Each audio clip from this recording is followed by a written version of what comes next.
Good.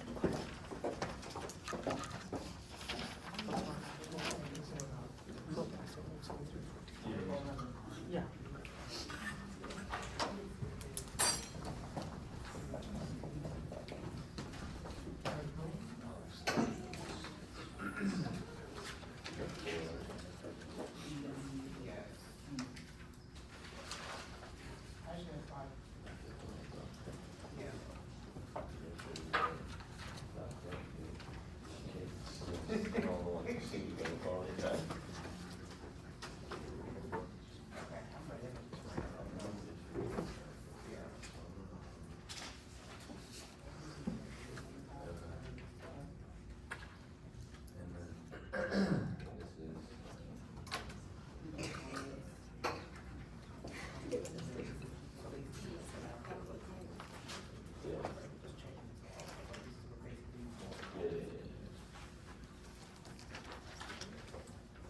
All right, Mr. Presiding Judge, you want to get rolling here or what?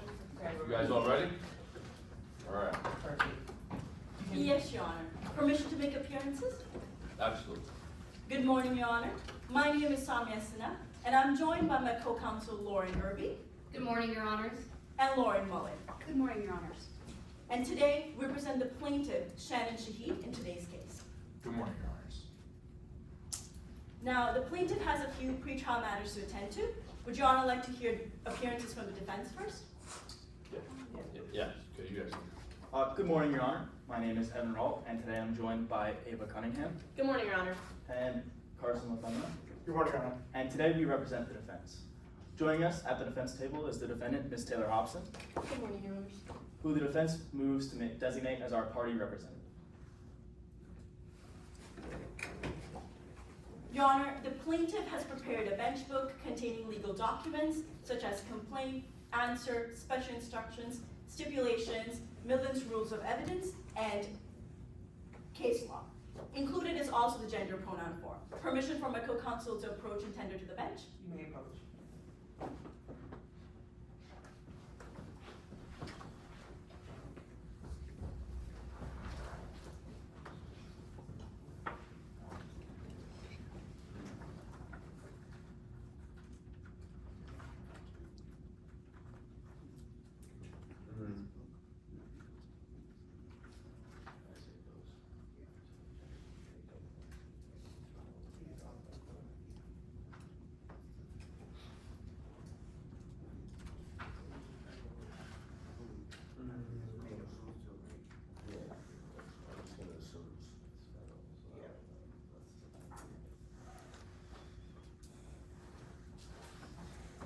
Yes, Your Honor.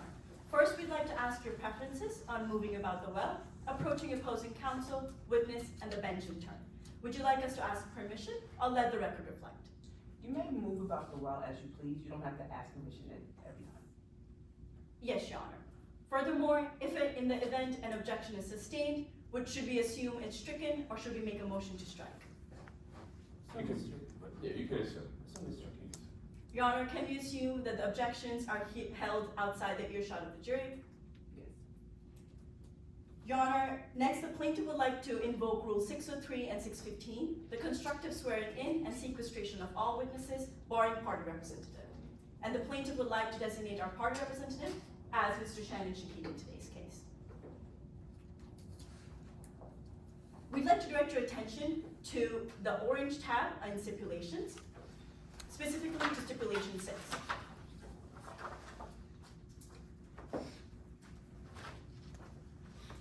So this is the defense answer, right? This is what we have in this. We have us answer as the orange tab. Is there a different color tab you're looking for stipulations? Yes, Your Honor. The first orange tab is stipulations. They don't call me one, that yellow it is. So, all right, so which one do you want to look at, that we're looking at first? This is stipulation. Okay, this is 6? Yes, Your Honor. Okay. It states that a handful of exhibits are pre-admitted. We'd like to direct your attention to exhibits 6, 7, and 20. They're pre-admitted as well. Further, both parties stipulate that we're allowed to use any of these exhibits in opening statements. And finally, Your Honor, we would like to direct your attention to relevant Midlands case law under the green tab on page 1. Specifically, the case law titled Salter v. Kidwell. It states, a person acts purposefully when they do something with the expectation that their actions will cause a certain result. I'm sorry, counsel, where are you reading from? I'm seeing again a pretrial order. What are we looking at for? So The case law? The case law, from where is that cited? it's under the green tab. Yeah, my colors, I promise. Under green tab, it's a pretrial order, Case law is the second green tab. second, that's a rule, that's an I evidence. only did this. Restart. Available law, yes or no? And what's the, No, this is case law. Would you approach it, maybe you can help us Yes, out Your Honor. trying to find? Because I know my colors. So this is the green, which is a pretrial order, what are we looking for here that we're trying to? Pre-trial. And they have these cases. Pre-trial no defense counsel, the stipulations. The one that's just held against you. Thank you. This is how it works. So I just reset it, okay? Do you mind if I co-confirm? Yeah, go ahead, you guys, would you? I don't wanna be looking at the wrong thing if we're.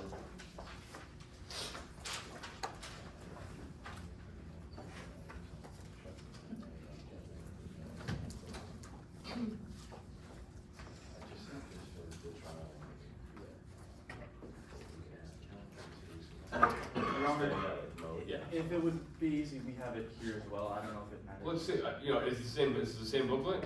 Yeah. Alright, I'll take a look at yours too.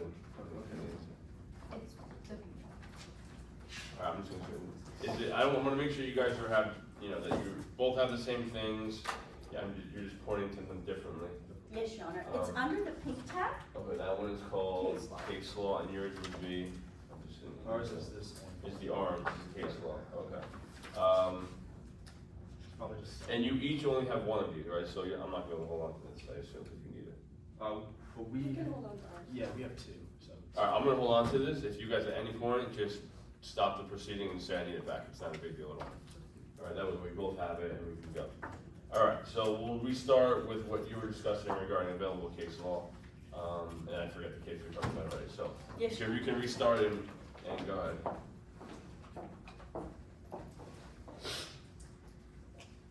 Your Honor, we'd like to direct your attention to case law titled Salter v. Kidwell on page 1.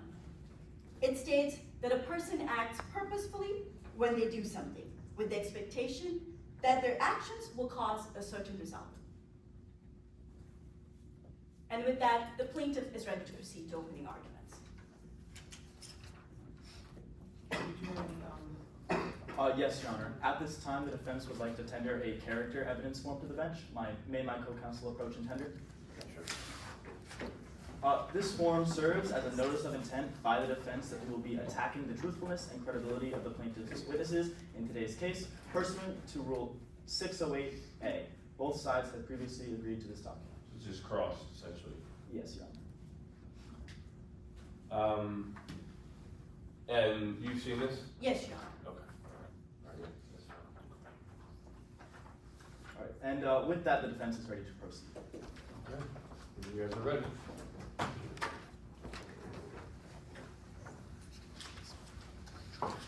May I proceed? Yes, you may. Your Honors, opposing counsel, members of the jury, may it please the court.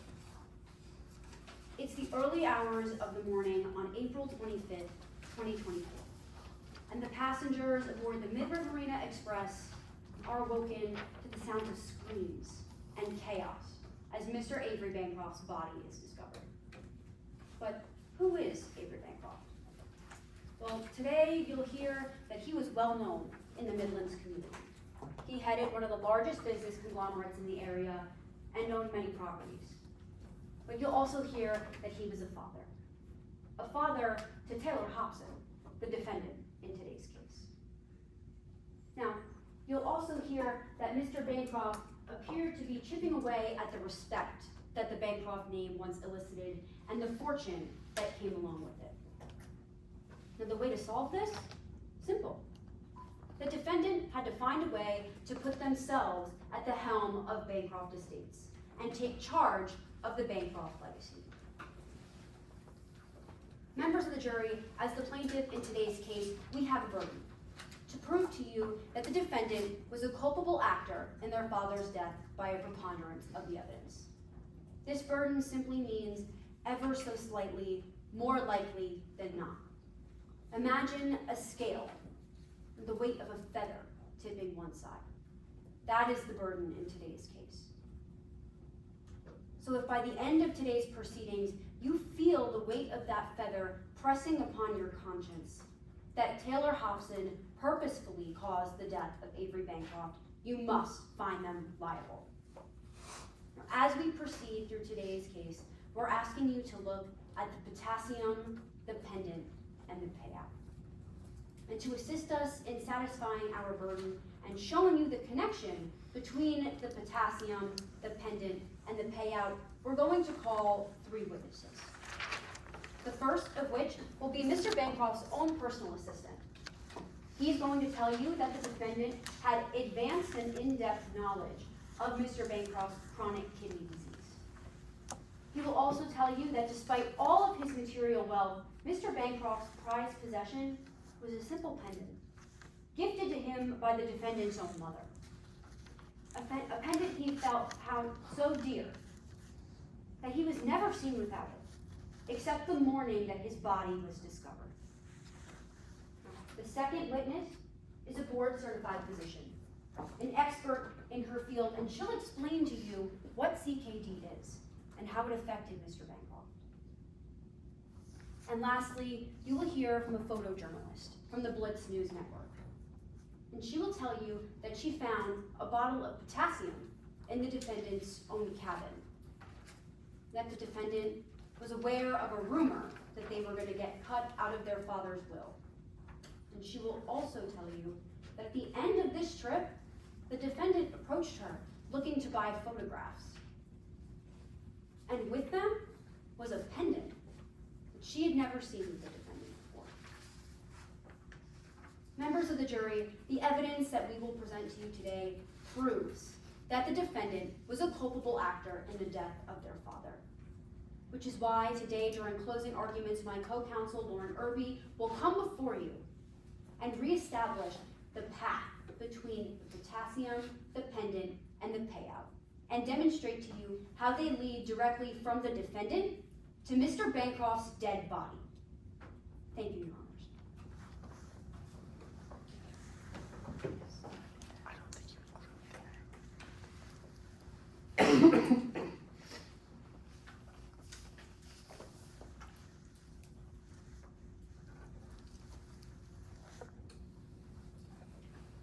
Opening statement from the defense, Your Honor.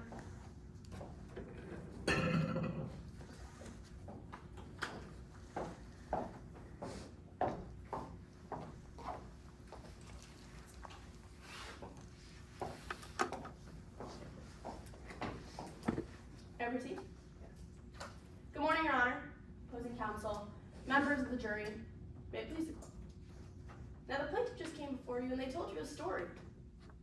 They told you that Mr. Bancroft died on that train at the hands of the defendant. But their story got a few things right. From April 22nd until April 25th, Avery Bancroft boarded the Mid-Riverina Express train in Australia. But unfortunately, he would never deboard. He was poisoned with a fatal dose of potassium that sent him into cardiac arrest on the morning of April 25th. No one is going to debate those facts today. In fact, the plaintiff and the defense, we actually agree. But that's where the truth telling of the plaintiff's story ends. You see, they told you a story of a daughter so greedy for money and for a business that she would kill her own father. But their story has undeniable holes. What it fails to acknowledge is that anyone on that train could have killed Avery Bancroft. Anyone could have done it. Let me explain. Avery Bancroft was one of the richest and most influential socialites and entrepreneurs in all of Midlands. He was an extremely important man, and he lived a very important life. He was always under constant scrutiny in the public eye, and every single decision he made had very public effects and consequences for others. And And unfortunately for Mr. Bancroft, while several of those scorned individuals, they just so happened to be on the same train in Australia with Mr. Bancroft in April of 2024.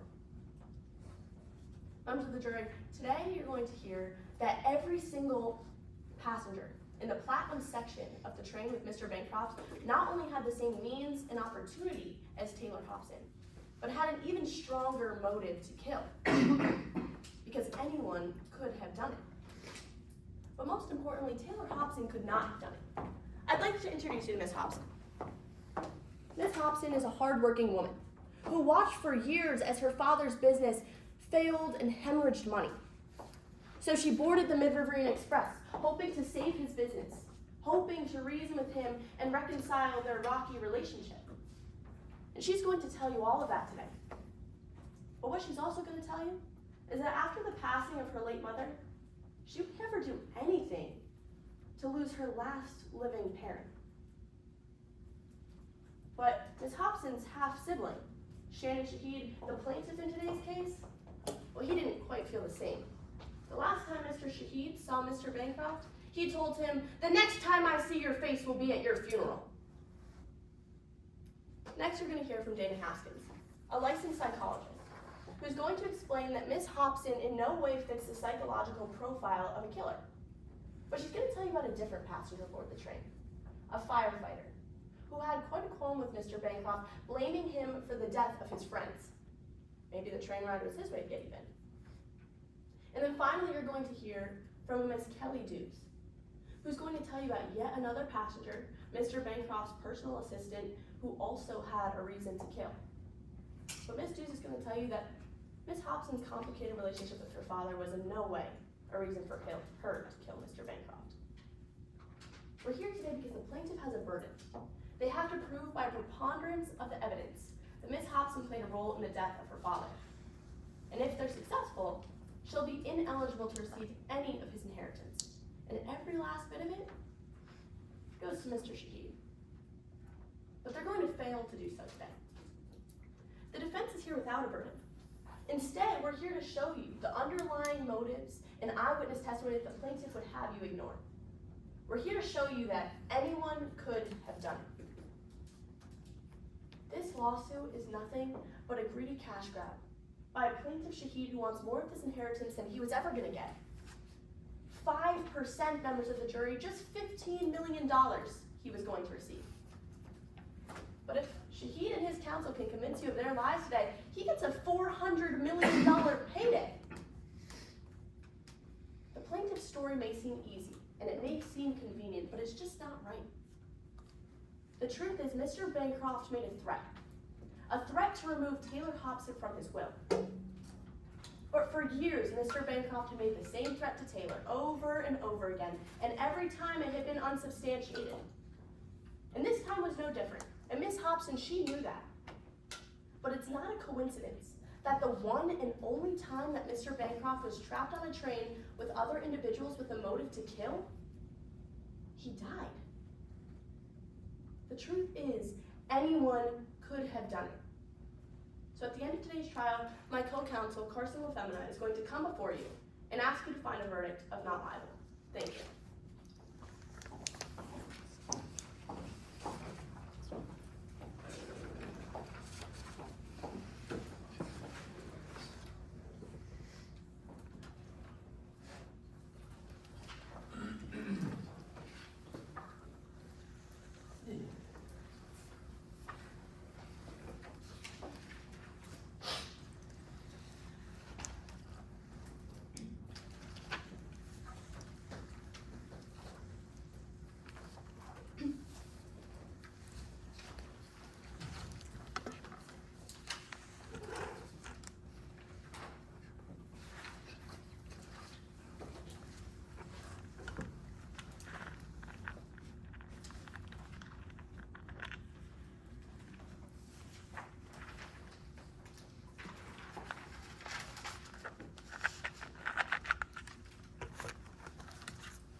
plaintiff calls Mr. Kirby Doolittle to the stand.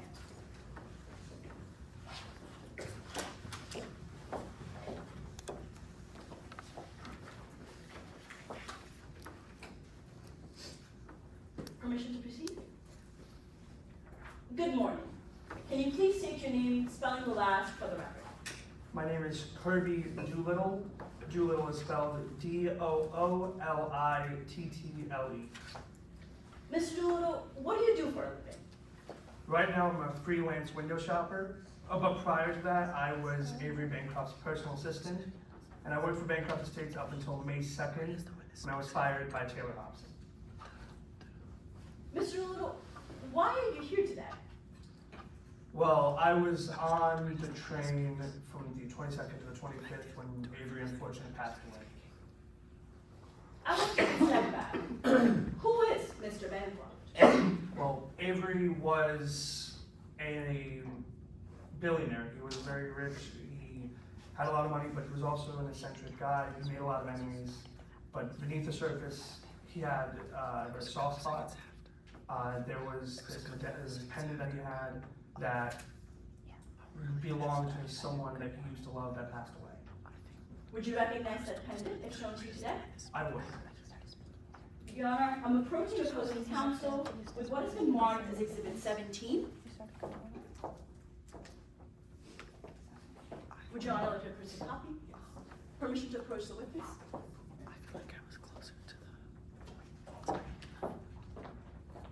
Mr. Doolittle, what have I just handed you? This is Avery's medallion. You can tell because of the phoenix in the middle of it. Is it fair and accurate? From when I've seen it, yes. Has it been changed in any way? Not that I can see. Plaintiff moves Exhibit 17 into evidence. So moved. No objections, Your Honor. So moved. Mr. Doolittle, where did you see Mr. Bancroft wearing this medallion? Every day that I worked with for him, with the exception of the morning of the 25th, which is the day he passed away. I'm retrieving Exhibit 17 from the witness and publishing it to the jury. Now, as Mr. Bancroft's personal assistant, what did your job entail? So it boiled down to three main duties, primarily handling his filing, such as looking at his records, his medical records, wills, things of that nature. I also handled communication between Avery and his children, Miss Hobson and Mr. Shahid, as well as handling his travel plans. I basically did anything he didn't want to do. Would you recognize that medical record that you mentioned? I would. I'm approaching opposing counsel and the witness in turn with what has been marked as Exhibit 20. Pursuant to Stipulation 6, this is already pre-admitted. Would Your Honor like to print a copy?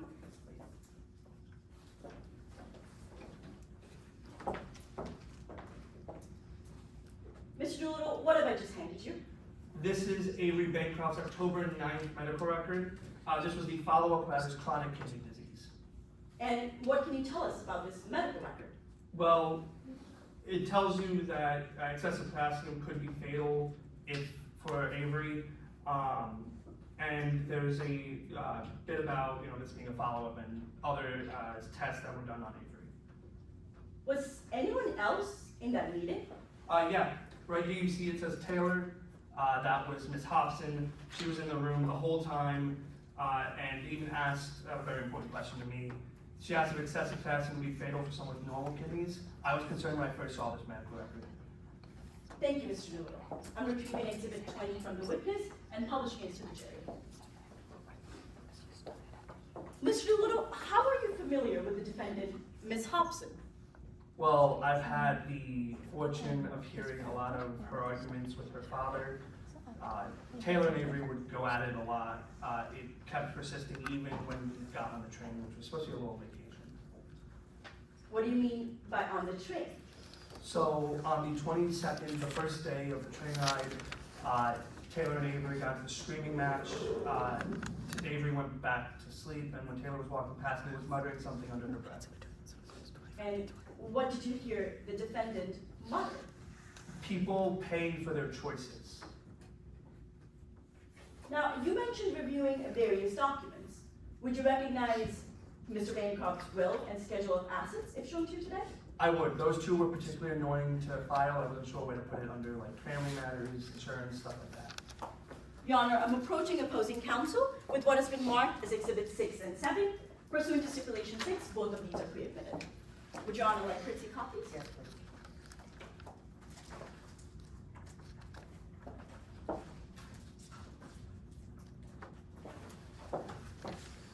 Mr. Doolittle, what have I just handed you? So this document is the schedule of assets, and this one is Avery Bancroft's will. Which one? This one is the will, and this one is the schedule. Mr. Doolittle, who are named the beneficiaries on that will? Well, right here you can see it says that Shannon Shahid would receive 5% of Avery's will, and Taylor Hobson received 95%. And how much is Mr. Bancroft's estate worth? Well, if you look at his schedule of assets, if you go to the second page, right here under total gross estate, it's about $404 million.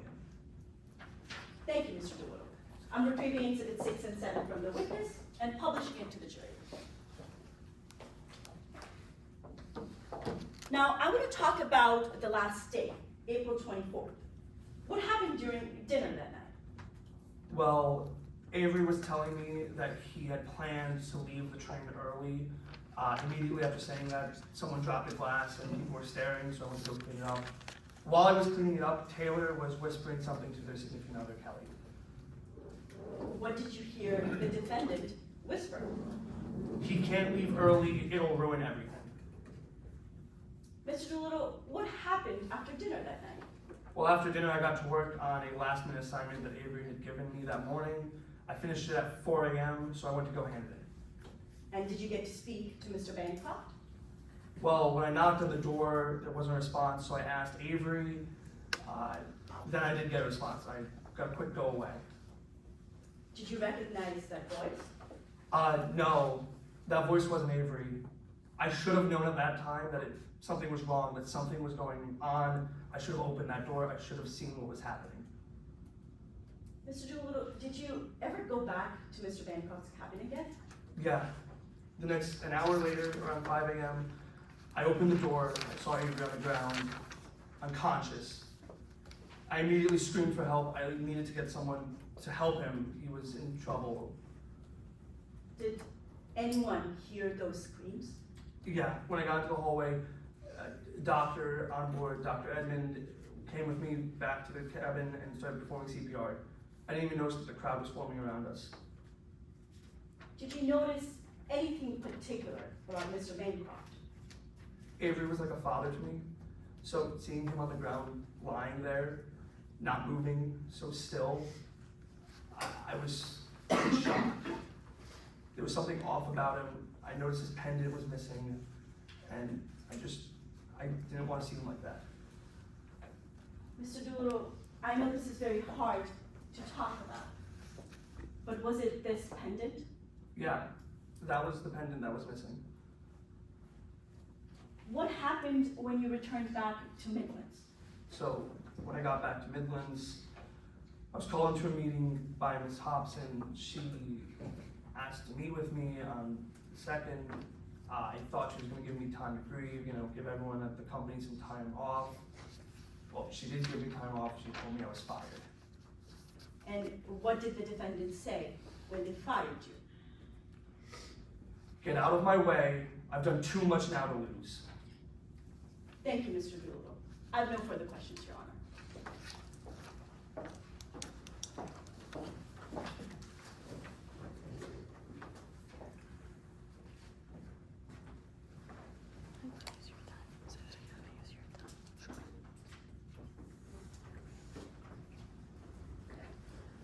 May I proceed, Your Honor? All right. Good morning, Mr. Doolittle. I'm just going to be asking you some questions today. Good morning. So briefly, I'd just like to talk about your work history with Mr. Avery Bancroft. Sure. You actually met him at a party in October of 2022, isn't that right? Yeah, I was working security that night. And this was the first night that you had ever met Mr. Bancroft. In person, yeah. I'd seen some news articles about him, so I knew he was pretty rich. And he offered to hire you that very night. Yeah, he did. And you started working for him that very next day. Yeah, it was a great gig for a kid like me. But, Mr. Doolittle, you did this without knowing the benefits of this job? No, What this job entailed? no, The salary of this job? I didn't know it at the time. And Avery Bancroft didn't care to tell you, did he? He didn't tell me at the time, but I learned quickly. Right, and once you started this job, he had you do absolutely everything for him, didn't he? Yeah, anything he didn't want to do, I ended up doing. In fact, he gave you so much work, you'd even call it a 24/7 job. Yeah, it was like taking care of your elderly father. And that work was no different on the train, was it, Mr. Doolittle? No, it's constant. You know, if you're someone's personal assistant, you have to do stuff constantly. He even had you do simple things like packing up his food for him. Yeah, he did. And when you were on this train, he asked you to do something in specific for him. He asked you to start a financial audit for him, didn't he? Yeah, he wanted to know who owed him money and wanted to get his assets in order. And when he asked you to do this, it was at 4:30 a.m. in the morning, isn't that right? It was. And he broke into your cabin to do this? Well, he didn't break in. He just walked in and asked me to do it. And when he asked you to do it, you asked him if you could push it off for a little bit, isn't that right? Well, yeah, it was 4 a.m. I wanted to see if I could get a little extra time to finish it. And when he denied you this, you got into an argument. It was a little argument, you know, how much work should I be doing on this vacation? It was supposed to be, casual. And during this argument, he said that if you didn't do the work, he would replace you like he replaced the rest. Isn't that right? He did. All right, now, Mr. Doolittle, I'd like to get back into talking a little bit more about some people you may have been familiar with. So you actually used to examine Avery Bancroft's will, isn't that right? Yeah, I've examined it before. And you recognized one of the witnesses on that will, didn't you? Yeah, that was my Uncle Corey. That's right. Your uncle Corey Hyde actually used to be Bancroft's assistant as well, isn't that right? Yep, he was. And he wasn't his assistant for very long, right? No, he got arrested on some fraud charges. That's right. He was arrested on Avery Bancroft's behalf because he was committing illegal activity, isn't that right? Well, Uncle Corey was arrested, but the theory was that Avery Bancroft was involved in it. And Mr. Doolittle, just to be clear, you solely blame Avery Bancroft for your uncle's imprisonment, isn't that right? Well, I also blame the police for arresting my uncle, but yeah, Avery Bancroft could have been part of it. Just to be clear, you solely blame Avery Bancroft for his imprisonment, isn't that right? A little bit. All right. And despite this, you still took the job as Avery Bancroft's assistant. Well, I needed the money, so, I wanted to get a job that was high paying. And you never actually told Avery Bancroft about your relationship, did you? It never came up. Okay. And now, the job as Avery Bancroft's assistant meant the world to you, isn't that right? Yeah, like I said, Avery was like a father to me. He taught me so much that I didn't know before.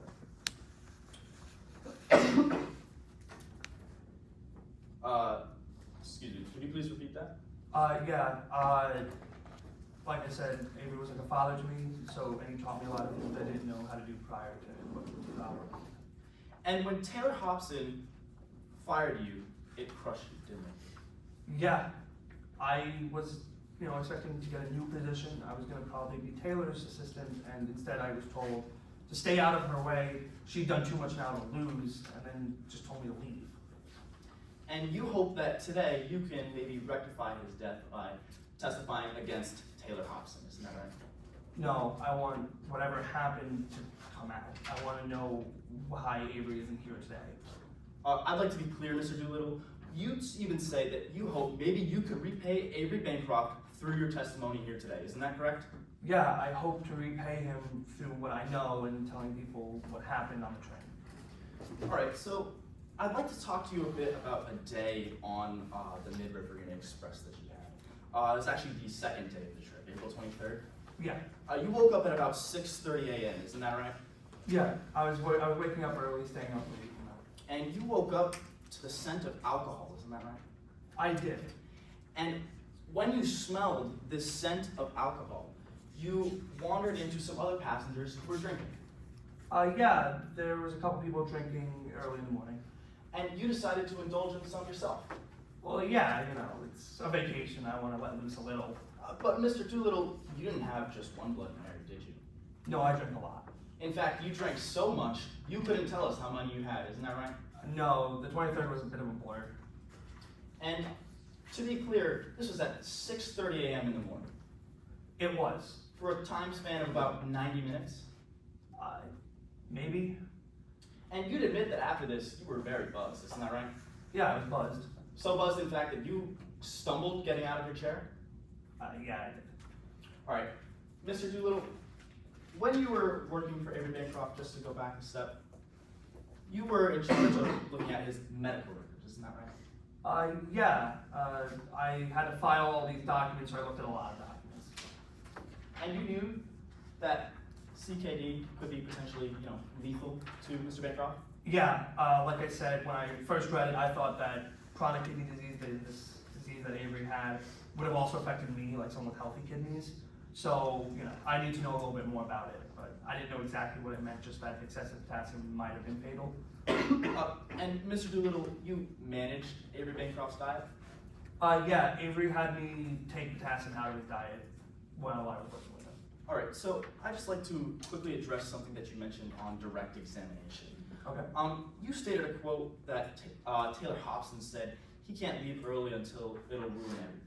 Yeah, that's what Taylor said. To be clear, you don't know what Taylor and Kelly were talking about during this conversation, isn't that right? I just know it happened immediately after Taylor said he planned to leave early. But you didn't know if it was about Avery Bancroft? No.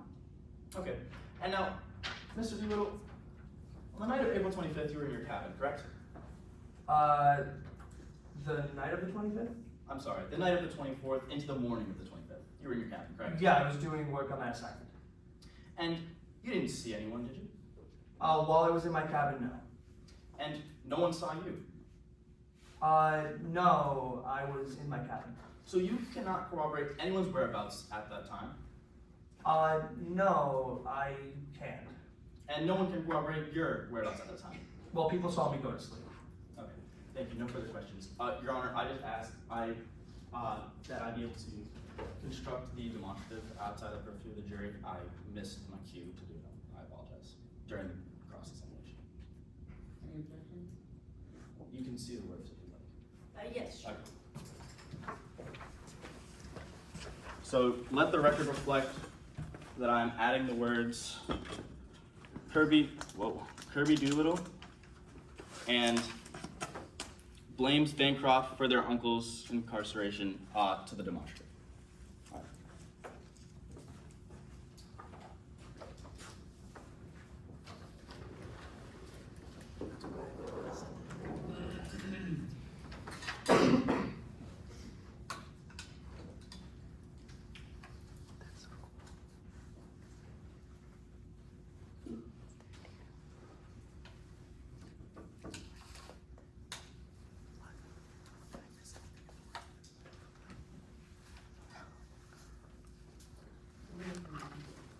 Yes, Your Honor. Thank you.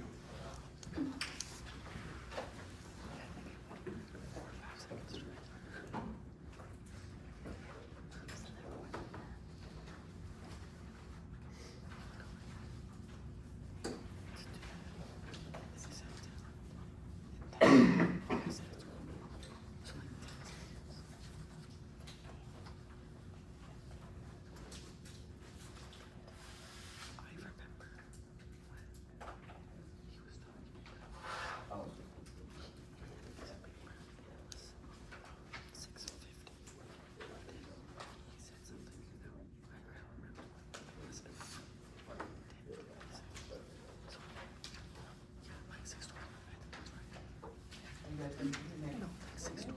Yes, Your Honor. The plaintiff calls Dr. Hillary Edmond to the stand.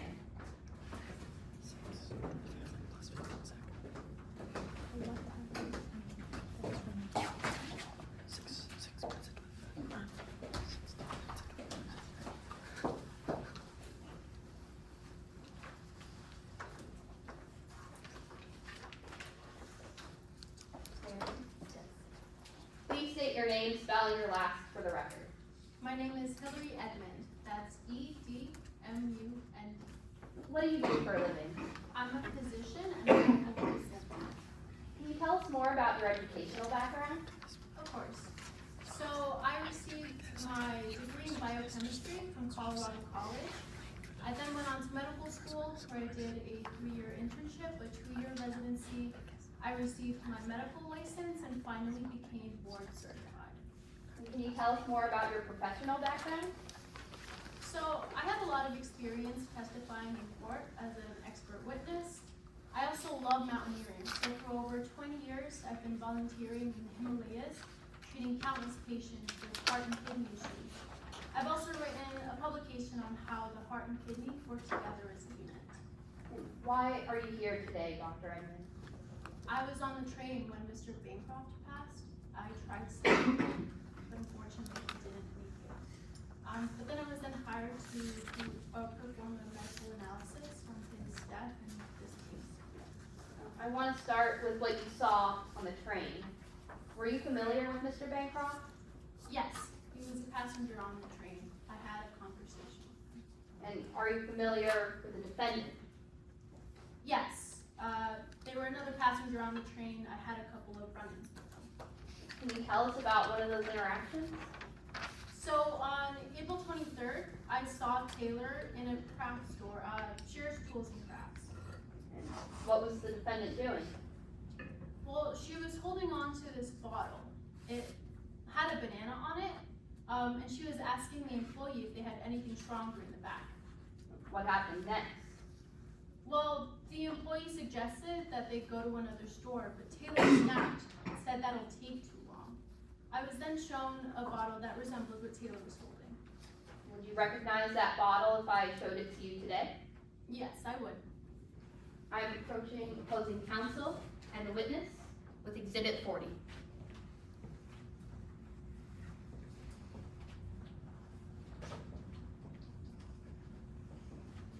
What have I just handed you, Dr. Edmond? This is the bottle that I was shown. Is it fair and accurate? Yes. Have any changes been made? No. The plaintiff moves to enter Exhibit 40 into evidence. No objection, Your Honor. Can we just be a little more specific as to what it is? Oh. You know, you talked about the bottle with a banana on it. I didn't really hear else what it is.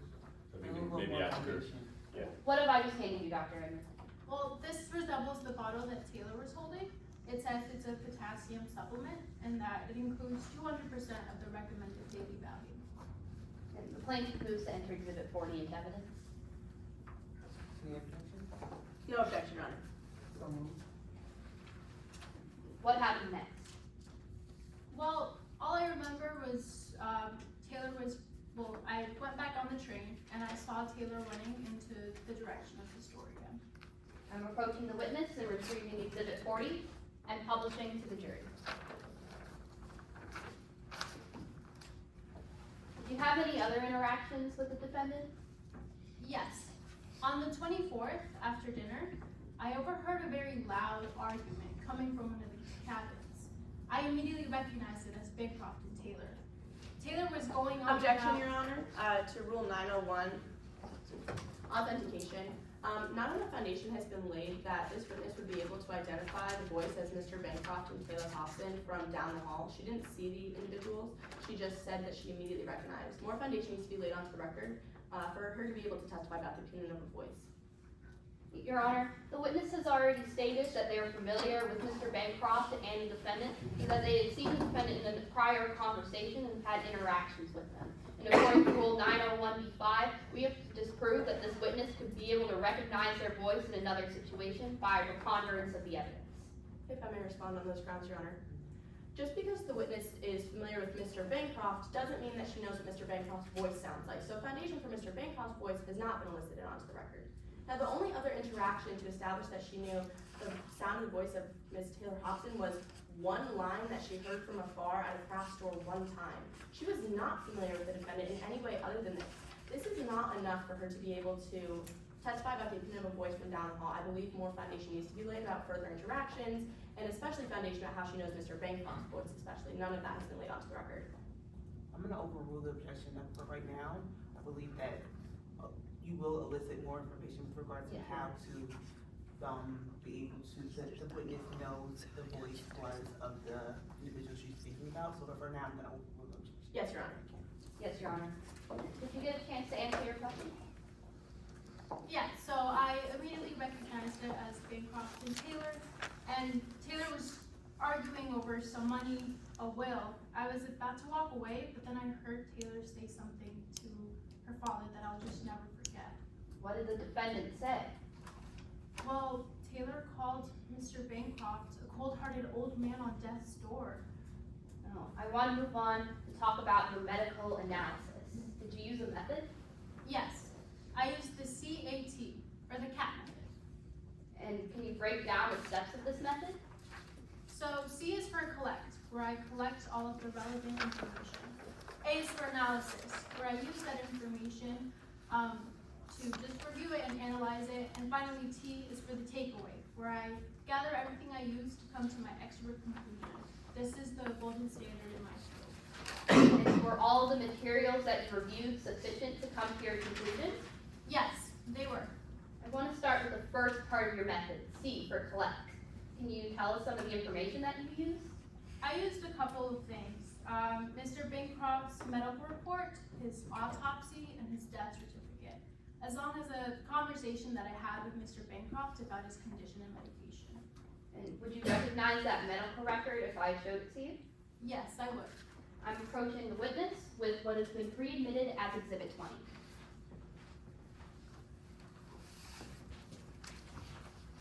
What have I just handed you? This is the medical record. And can you tell us something about this medical record and the conversation that you had? Well, it states that Mr. Bancroft was diagnosed with chronic kidney disease, or CKD. I remember from a conversation, Mr. Bancroft told me about medications he was taking to reduce his potassium intake. Objection, Your Honor. Hearsay to the statements of Mr. Bancroft. Your Honor, may I respond? Yes. Your Honor, if I could direct your attention to relevant Midlands case law, Richard versus Mississippi Barbecue.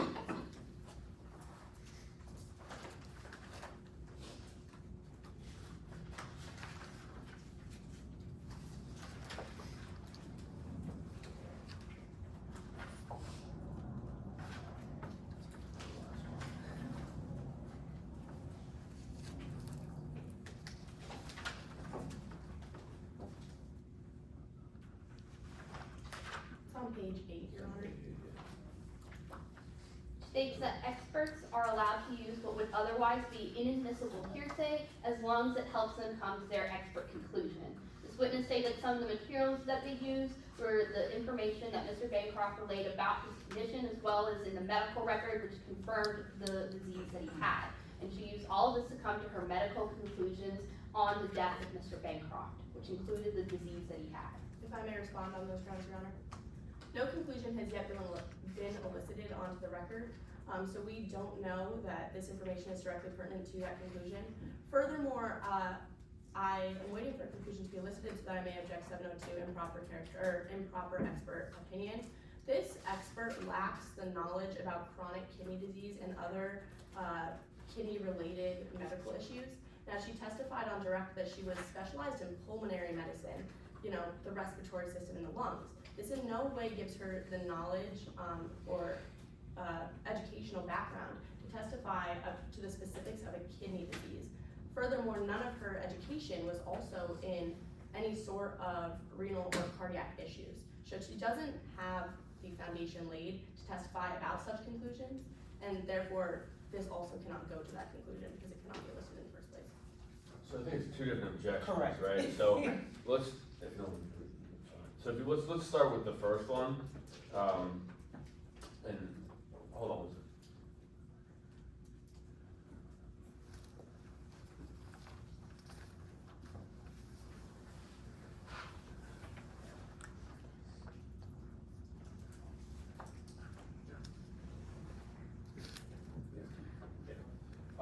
Okay, so we are going to grant both, the first objection as the hearsay in this case, because the foundation hasn't been laid yet, at least for the first part of their questioning.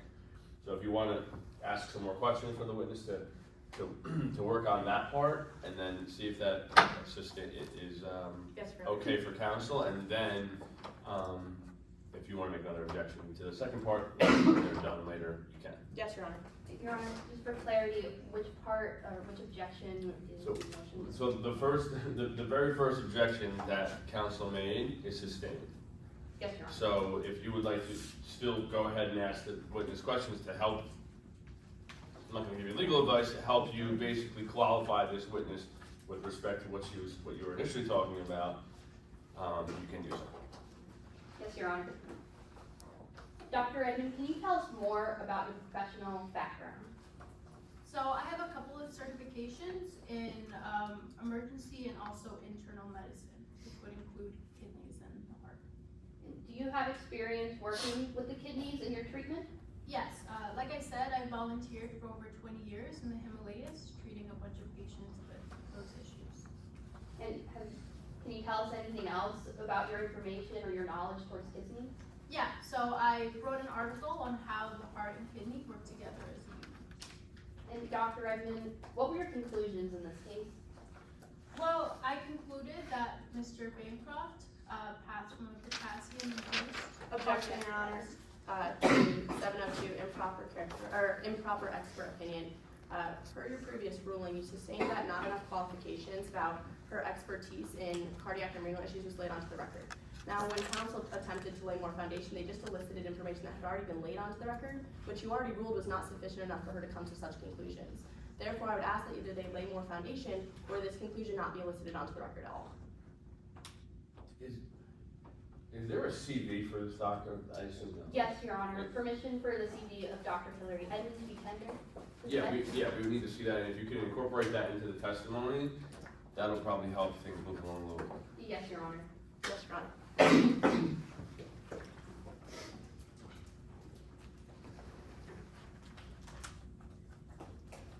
I'm approaching Dr. Hillary Edmond with the CV. But that's, you guys can continue. Objection will be overruled for now, and then you can continue based upon Yes, this meeting if you want to read it. Can you tell us more about your professional background and education? Yeah, so like I said, I have a couple of certifications in emergency medicine and internal medicine, so that would include like the heart and kidneys, and then that publication of the importance of the heart and kidneys in pulmonology. So Dr. Hillary Edmonds, do you have experience working with kidneys in your medical field? Yes, I do. And now can you tell us about the conversation that you had with Mr. Bancroft about his kidneys and his disease? Yes, so like I said, Mr. Bancroft was talking to me about some medication he was taking to reduce the levels of potassium and also reduce the risk of heart failure. Now, you mentioned chronic kidney disease. Can you clarify for us what exactly your condition is? Yes, so CKD will target your kidneys. It basically just means that. Objection, Your Honor, to 702. CV provides the same foundation that's already been laid onto the record. Again, it's not sufficient to come to these conclusions. This doctor is not an expert in cardiac or renal medicine. They've laid no additional foundation, and because of that, your previous ruling still stands that she's not qualified to make these conclusions. Your Honor, may I respond? Briefly. Your Honor, for the prongs of 702A, specialized knowledge or education, the witness has already testified about their knowledge in chronic kidney disease and about their knowledge with kidneys. And that their other specialized knowledge being that for about 20 years, they have worked as a volunteer physician and have treated patients with heart and kidney issues. And as for 702B, they've testified to the facts and the information that they used for their testimony, which includes the conversation with Mr. Bancroft. And as for 702C, they testified to their methods, the reliability of that method, and how they applied it to the facts of this case. Therefore, fulfilling all four prongs of 702, and if opposing counsel wishes to cross this witness on their reliability, they may do so. But at this time, sufficient foundation has been laid to qualify them as an expert witness, therefore allowing them to use Richards versus Mississippi Barbecue and use the testimony of and use the statements of Mr. Bancroft as part of their conclusion. Objection is overruled. Yes, Your Honor. I'm I'm approaching Dr. Edmond and retrieving the CV and the medical record and publishing it to the jury.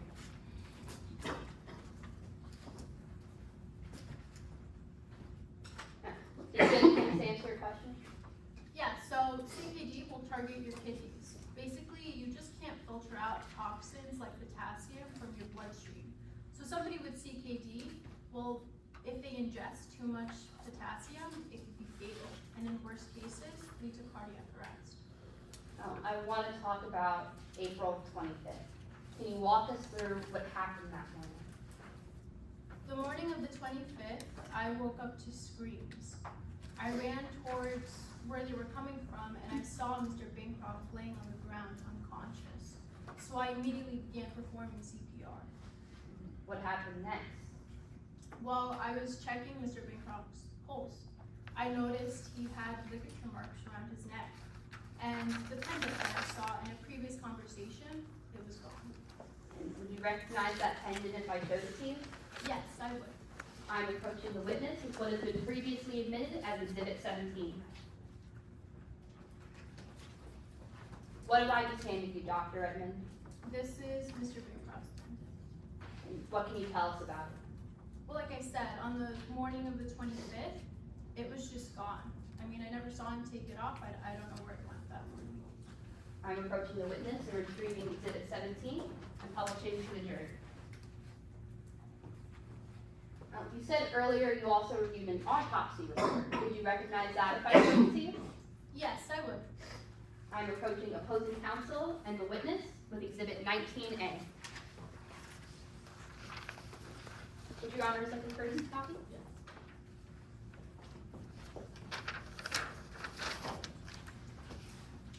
What have I just handed you, Dr. Edmond? This is the autopsy I used. Is it fair and accurate? Yes. Have any changes been made? No. The plaintiff moves to enter Exhibit 19A into evidence. Any objection? Per stipulation 10, Your Honor, all objections have been waived to this document. So moved. What can you tell us about this report? Well, in the autopsy, it states that Mr. Bancroft suffered from hyperkalemia-induced cardiac arrest, which basically just means he had a deadly amount of potassium in his system. This also confirms the ligature marks around his neck as being indicative for the forceful removal of a necklace. Objection, Your Honor, to misleading the jury on those grounds.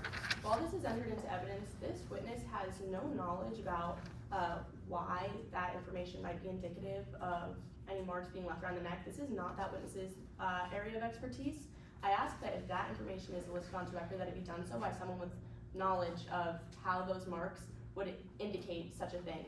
This witness has not laid foundation to do that. Your Honor, may I respond? Yes. Your Honor, this exhibit is already entered into evidence, and the witness just read off the line that is on this exact exhibit. She did not elicit any further testimony. If I may But respond. that's what she did, right? She basically said that that's what she testified to. She wasn't reading off of it, she was testifying that she believed that was the cause and ripping it off the neck. Is that not what I heard? Is that what the question? Would you like me to re-ask the question?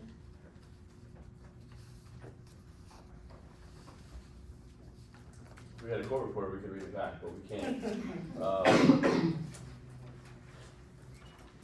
But that is not what I understood. I understood she was making an opinion about why the necklace was removed. On those grounds, it's gonna be sustained. Yes, Your Honor. That will be stricken from the record. Yes, Your Honor. Yes, Your Honor. What can you tell us about this autopsy report? Well, it just states that he suffered from hyperkalemic-induced cardiac arrest. So he just had a deadly amount of potassium in his system. And could you read off the second line, or the third lines of the examination under external examination? It says that Mr. Bancroft had ligature marks on the back of his neck, which was consistent with the forceful removal of a neck. Objection, Your Honor. Again, I re-raise for misleading the jury. While this witness is reading information off of an exhibit that has been entered, again, this coming from an expert witness, it misleads the jury's belief that she agrees with that conclusion, and that for some reason is associated with her own conclusion. Again, she has no technical knowledge or specialization in whether or not that's actually accurate, and as such, I believe it should come in under someone with knowledge for that to be read onto the record. She can testify to all of the other things about cardiac and renal issues that might have presented themselves, but she's not knowledgeable about whether or not that is actually an accurate statement, and coming from a witness that is certified as an expert in this court, it's misleading the jury. Your Honor, may I respond? Your Honor, this witness is not misleading the jury, given that they stated during their testimony that what this autopsy report says that is already admitted into evidence and read off the exact line. Therefore, not misleading the jury, as this is going to be published to them and they can read it themselves as well.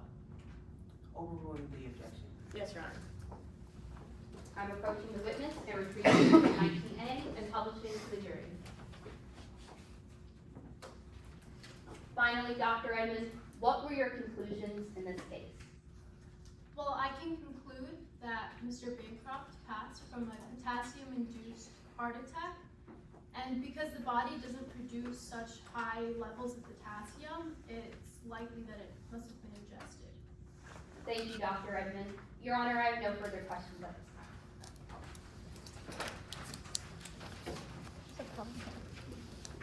6 seconds. I doubt I'll come in for it for like the last witness, but I don't mind. Your Honor, permission to instruct the demonstrative as well? You may.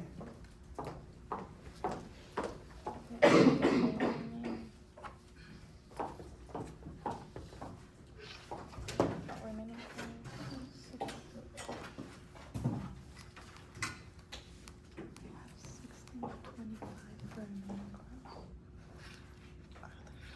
But like, yeah, I agree, plus 15 seconds. Your Honor, permission to enter the well so that I can properly view the demonstrative.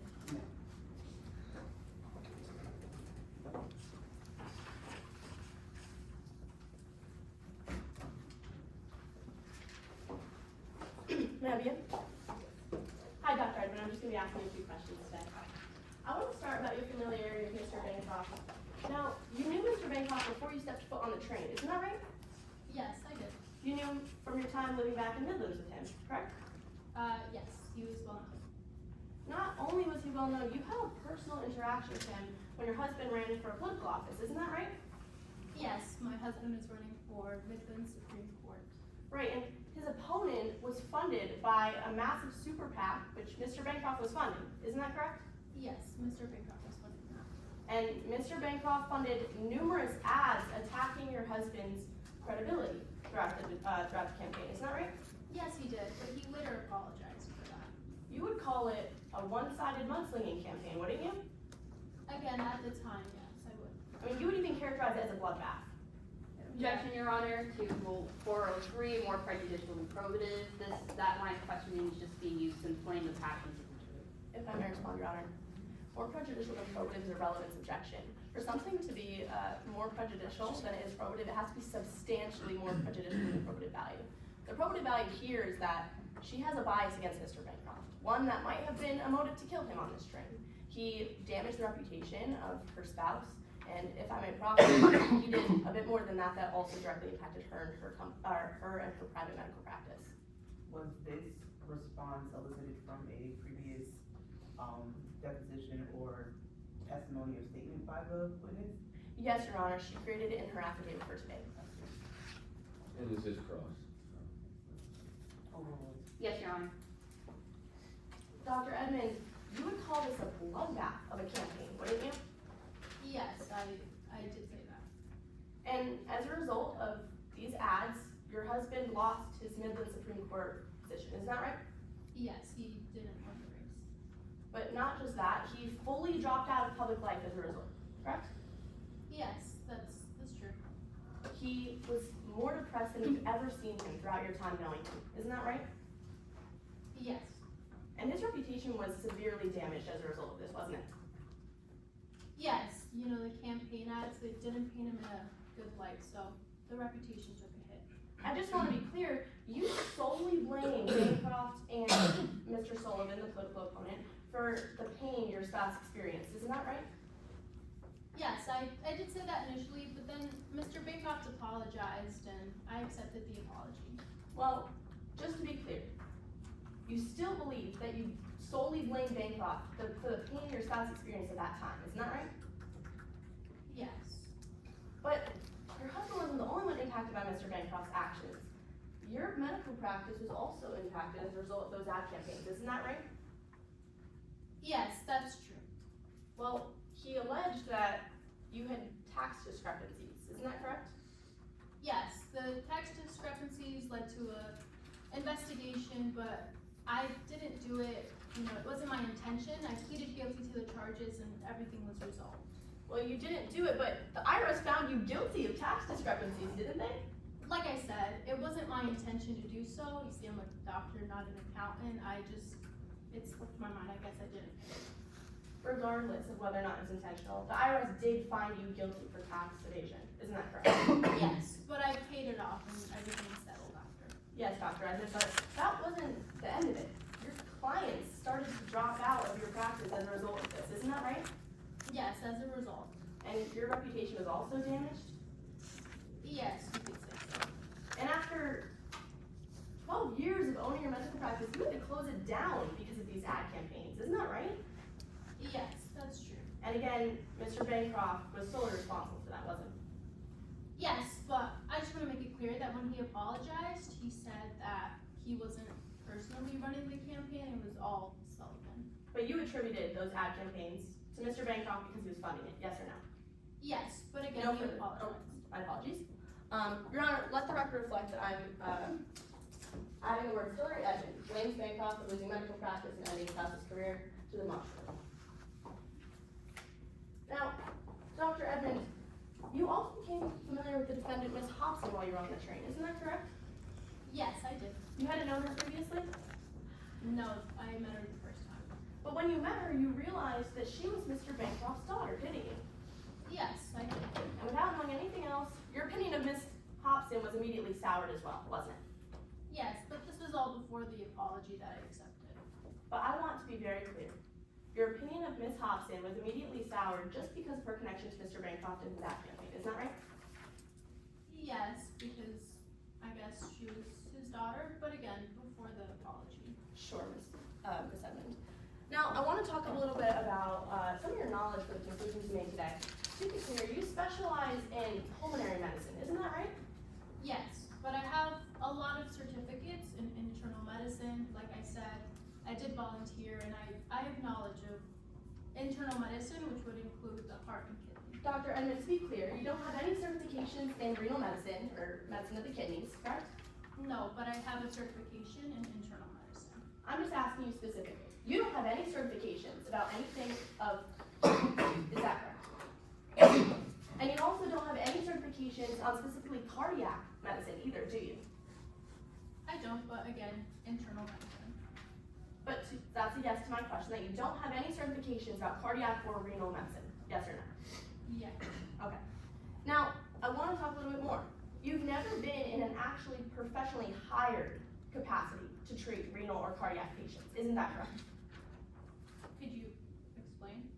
You said you were a volunteer physician, but you were never hired professionally in any medical practice or hospital to work specifically with cardiac or renal patients, isn't that correct?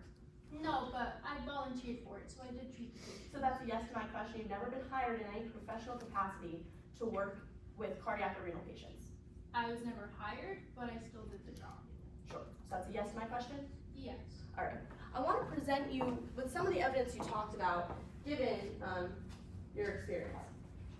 Your Honor, let the record reflect that I'm approaching the witness with what has been entered into evidence as Exhibit 19A, the autopsy report of Mr. Bancroft. Is this an autopsy report you looked at? Yes. Now, I want to be clear, you testified in the direct about something about marks on Mr. Bancroft's neck looking like a forcible removal of a necklace, isn't that right? Yes. To be clear, you have no specializations in bruise patterns or markings, isn't that right? No, but You don't do any investigative work either? I don't, but I So, did to notice. be Your clear, Honor, I ask that my witness be able to answer the question. Please allow the Yes, Your Honor. Fully. now, you don't have any knowledge or education in investigative work, yes or no? I don't, no. And you don't have any specialized knowledge or experience working with bruise patterns, yes or no? No, but as a doctor, you're trained to look for things. In my emergency certificate, this would be one of the things that I would notice.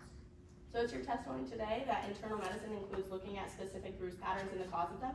No, I said my emergency certification information, and this would include the ligature marks that I saw. Now, Dr. Edmond, you created an affidavit to prepare for today's trial, isn't that right? I did.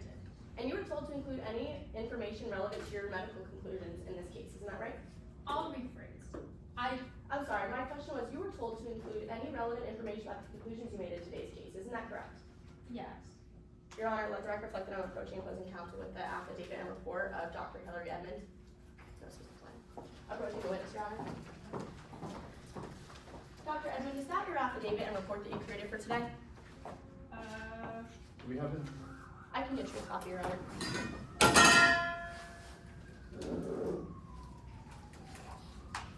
I can also tender one to the bench. I believe I have, okay, yep. So that's your affidavit and report that you created for today's trial? Yes. That's your signature on the back page?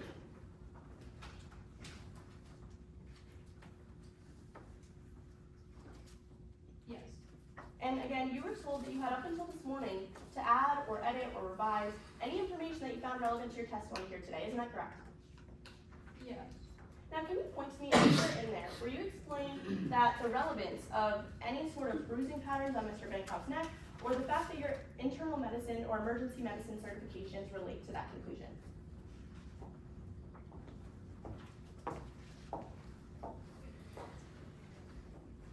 I'm sorry, what am I looking at? Am I looking at my affidavit? Anywhere in your affidavit or report, did you include any information about conclusions about bruise patterns on Mr. Bancroft's neck being consistent with the necklace, or that your emergency certifications would have given you the knowledge to testify about such?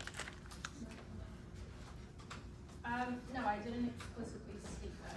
Your Honor, approaching the witness to collect the affidavit of Dr. Hillary Edmond.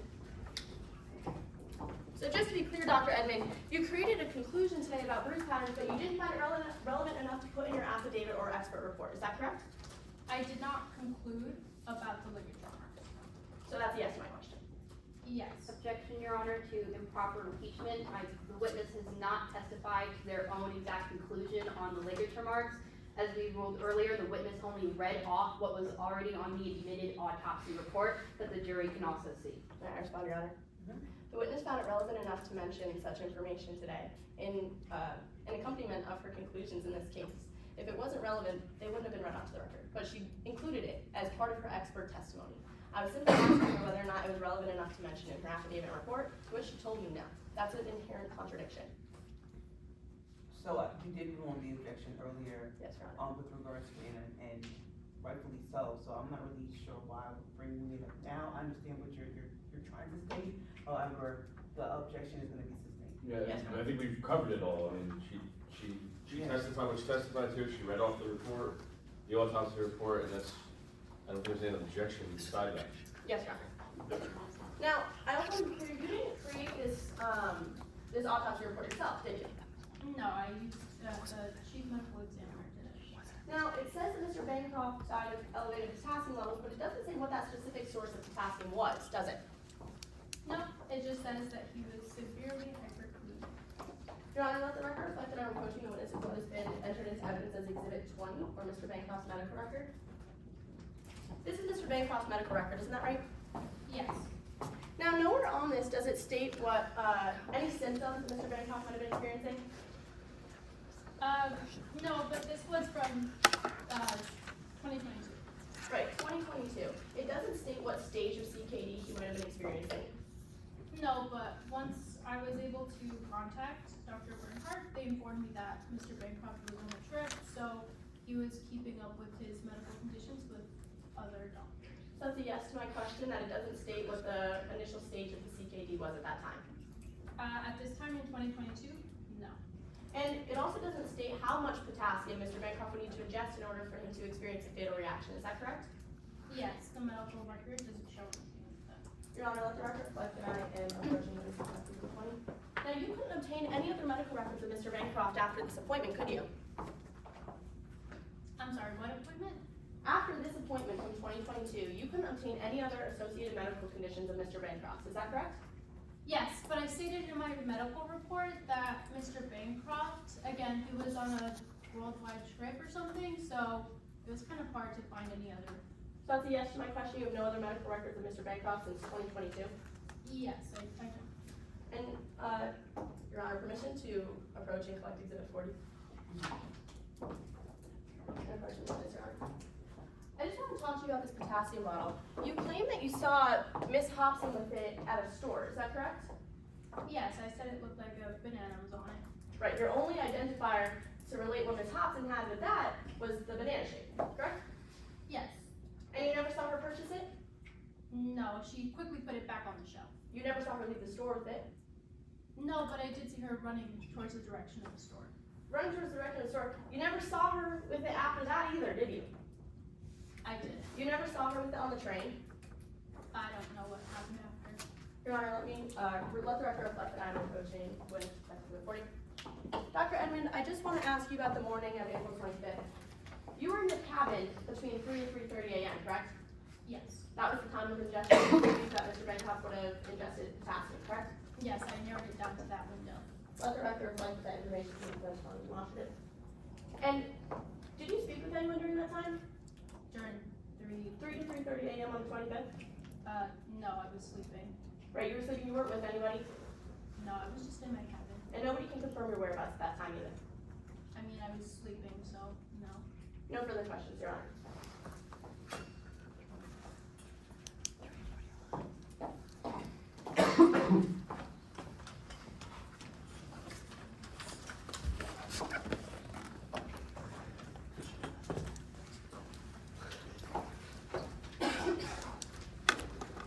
Okay, now the next one, I have post 5.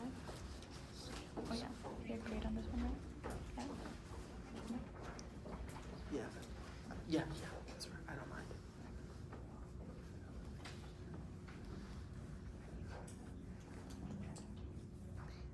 I'm not a defense witness. I'm sorry, but I can also play shelter and cover. Your Honor, may my witness step down? Yes. I'm a lay witness. I'm a lay witness.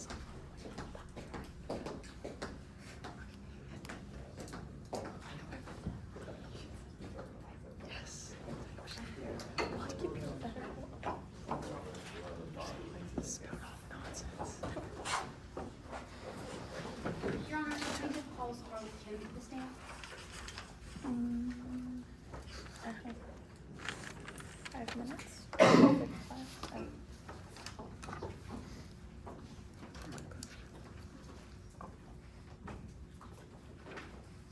Please state your name, spelling your last for the record. My name is Carly Kim, that's K-I-M. Ms. Kim, what do you do for a living? I'm a photojournalist for BNN, but I mainly stay behind the camera. This is the best I've looked all week. Ms. Kim, how are you related to today's case? I was on the train, sadly, when Mr. Bancroft died. And I'd like to talk about your time on board. Can you tell me what happened that first day that you boarded the train? Sure. So the first day was mainly a welcome dinner, so I decided to get situated in my cabin and went to see if I could find any friends for the day and maybe even some gossip buddies. And you mentioned a dinner. How did it go? Oh, the dinner itself was really nice, but midway through, Mr. Bancroft and Taylor Hobson, that's his kid, they got into this huge argument and it totally killed the mood. After that, I decided to call it a night. And what, if anything, happened the next day, April 23rd? Well, I may have went to bed early, but that argument, I was so curious about it. So I was up bright and early the next morning. And what did you do the next morning?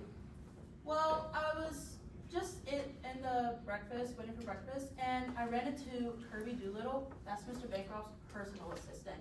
And Kirby had all the juicy details.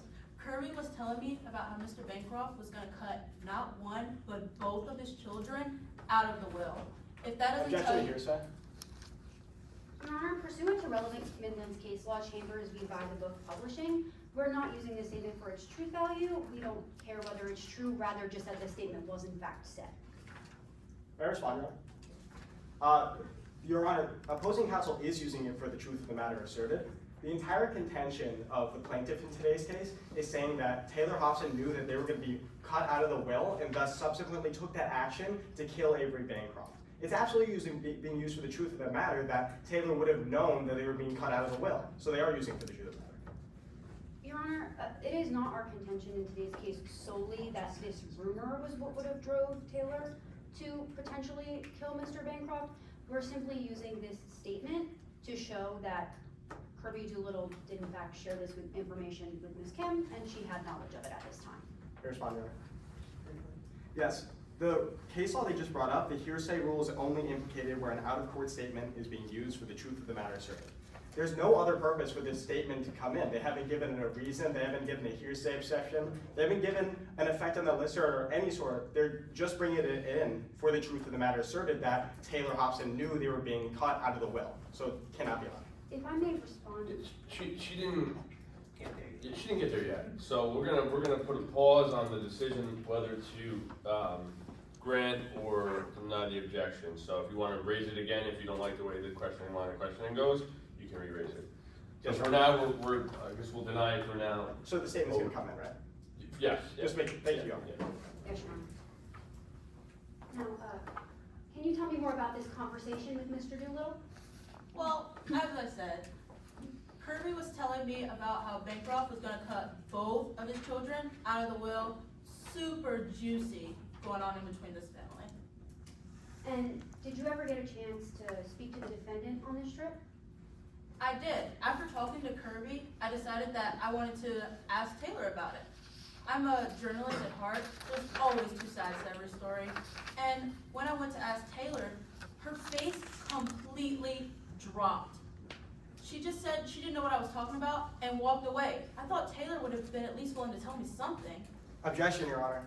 I re-raised my objection from earlier. Once again, they're bringing this statement to show that it is being used for the truth of the matter asserted. They're bringing this testimony to say that Taylor was very much affected by this information, enough to walk away and their face completely dropped. This is absolutely being used for the truth of the matter asserted, that Taylor knew that it was true that Bancroft planned to write her and her sister out of the will. Your Honor, if I may respond on those grounds, this witness specifically said that she asked Taylor if they were aware of this rumor. This is a question and thus forth does not have any inherent truth value. She wasn't asking if this was true, just merely if Taylor was aware of it. May I respond briefly, Your Honor? Your previous ruling was based on the idea that they were simply asking the witness if they knew about this statement. Now, in this line of questioning, they're asking about Taylor's reaction to the statement. Clearly, based on Taylor's reaction, her face dropped, she believed it was true. And that's exactly what they're using it for. They're using it for the truth of the matter asserted that Taylor believed that Bancroft was writing her and her sister, Shannon Shahid, out of the will. Your Honor, if I may respond. I think at this juncture, I'm going to sustain the objection. The prejudicial effect of it is quite high. And so this line of questioning with regards to that needs to cease. Yes, Your Honor. And then especially due to the fact you've already bringing up the word rumors. Rumors are coming up. That doesn't bode well for hearsay and those kind of things when you're kind of directly into a just little piece of advice. So after this exchange with Ms. Hobson, can you tell me what happened? Well, by this time, it was time for our fancy trip of the day. And where was that trip to? We went to Hondorf, which is this cute little shopping trip. And what did you do while in Hondorf?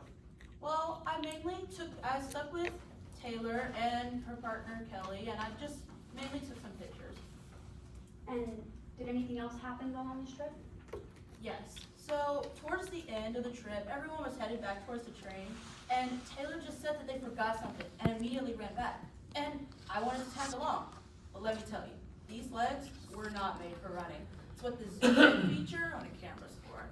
Anyways, by the time I caught up with Taylor, they were already leaving Shear's Tool and Time. And did you see the defendant holding anything? Taylor had sunglasses, sunblock, and a little brown bag, but I didn't really see what was in it. And now I'd like to talk about what happened after this excursion. Can you tell me what, if anything, happened? That was pretty much it for that day. But the next day, I had decided that I needed to do some exploring of my own. We were pretty close to the end of the trip, and I officially had gotten absolutely nowhere. And what did this exploring consist of? Well, I decided to look into Taylor's cabin. And what did you find, or if anything, while you were there? Objection leading to the form of the question, if anything, is leading this witness. Overruled. Yes, Your Honor. I think she definitely laid foundation for the next question. What, if anything, did you find? Well, I do remember there was this orange hoodie that looked really out of place. It was just so distinct and very odd shade of orange. And so I decided to get a closer look at it, and when I picked it up, this bottle of this banana stuff just fell out of it. And would you be able to recognize that if I presented it to you today? Yes, it was. Your Honor, motion to approach and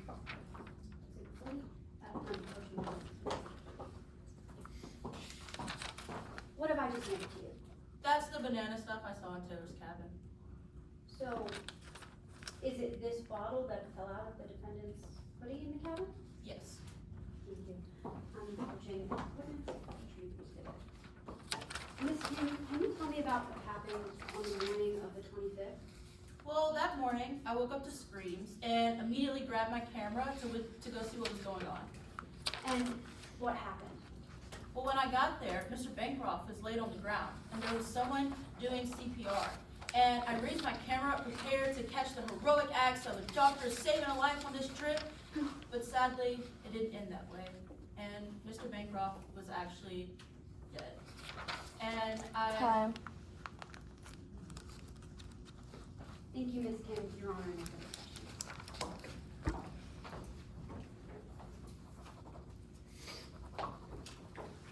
Cross-examination, Your Honor. Yes. Actually, before I begin, permission to set up the demonstrative, as well as ask how much time I have left? Yes, 3 minutes, 41 seconds. Yes, sir. Thank you.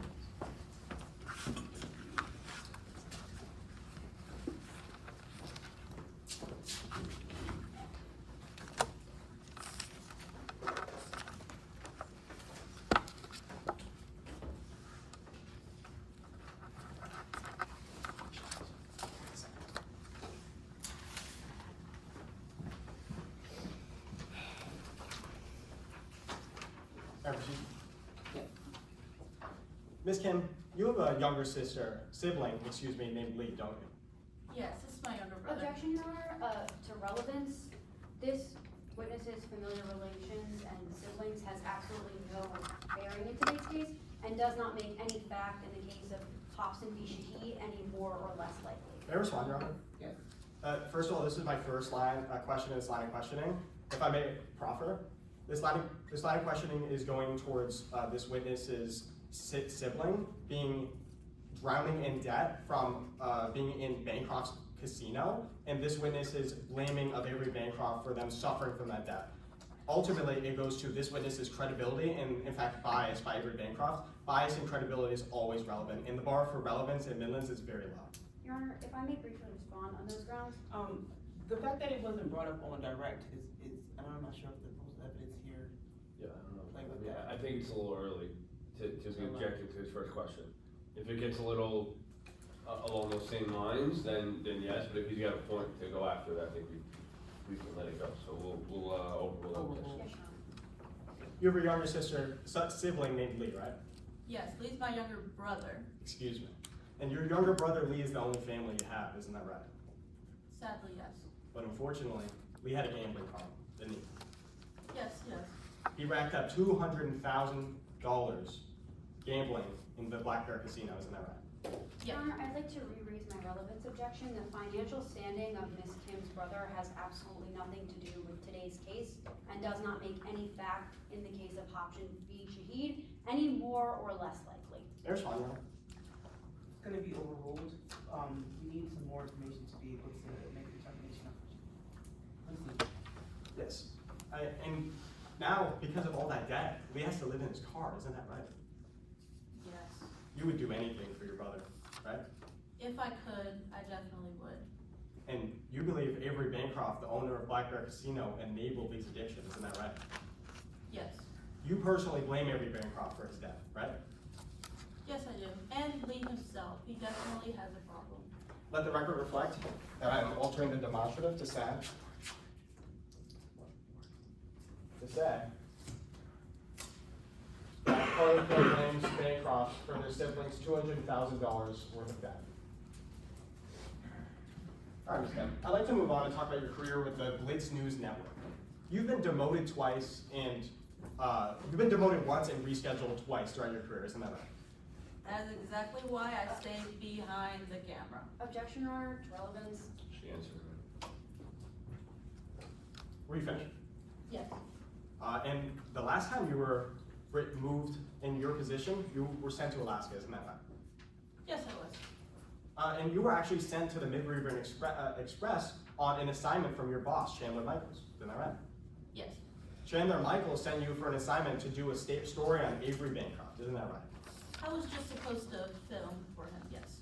And your boss gave you some very specific instructions on what he wanted, isn't that right? Yes. He wanted you to prevent Avery Bancroft from making a run for governor, isn't that right? If he said that if it was true, I should definitely try. He told you to do anything you can to prevent that, right? Yes. And you personally thought that that'd be a horrible idea if Avery were to run for governor, isn't that right? I did, yes. All right. Now I want to move on to a little bit more about your time on the train. So when you were on the train, you talked to a few passengers, isn't that right? I did. I was definitely trying to find me some buddies on that train. You actually heard a conversation between two passengers, isn't that right?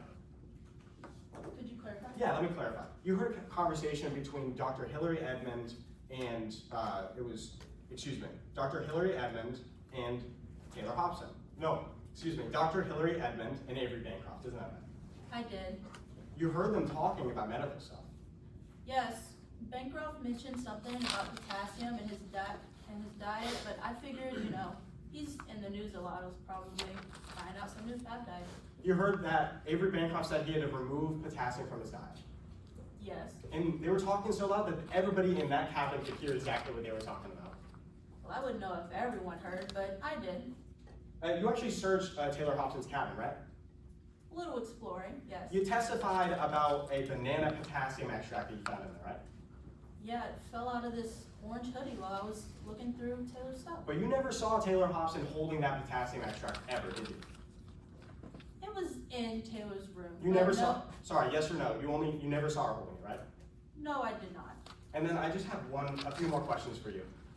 You were sleeping, according to yourself, between the hours of 3 and 3:30, right?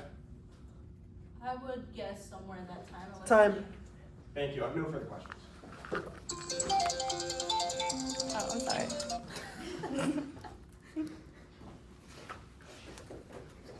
Your Honor, I ask that my witness be excused. And with that, Your Honor, the plaintiff rests his case in chief.